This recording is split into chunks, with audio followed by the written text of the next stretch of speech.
তো আম্মাহঁতে এয়া ডক্টৰৰ চেম্বাৰৰ বাহিৰত ৰখি আছে। মই আম্মাৰ ব্লাড ৰিপৰ্টখন লৈ আহোঁ, ডক্টৰক দেখাব লাগিব। মই এতিয়া ছেকেণ্ড ফ্ল'ৰত যাই আছোঁ।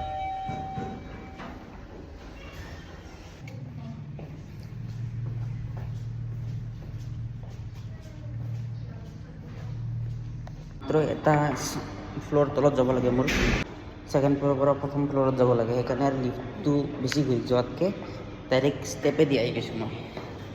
ইমান কৰিব লগা হোৱা নাই, নহ'লে লিফ্টেদি যাব গ'লে বেছি দেৰি হয় আৰু ওচৰতে পাই গ'লোঁ।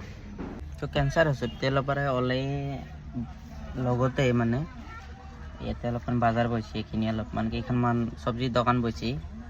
আম্মাই আৰু বাকী বোলে কিবা ল'ব বোলে ইয়াৰ পৰা, মানে ওচৰতো নহ'লে এনেই ৰাস্তাত আমাৰ ফালে গেলি তাতে গাড়ী ৰখোৱা সুবিধা ল'ব নোৱাৰি।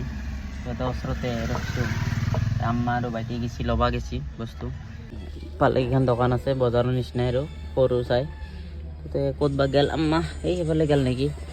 নাই এইফালে দোকান গোটেইকেইখন খোলা নাই ভালদৰে, এতিয়াহে খুলিবই দিছে। এতিয়া এই সেইখনৰ পিছফালে আছে চাই, তাতে লৈ আছে। কিবা লয় ল'বা ইচ্ছা কৰিছে, লৈ থাক। মই আছোঁ গাড়ীত বহি আছোঁ, গাড়ীখন ৰাস্তাততো সেইকাৰণে।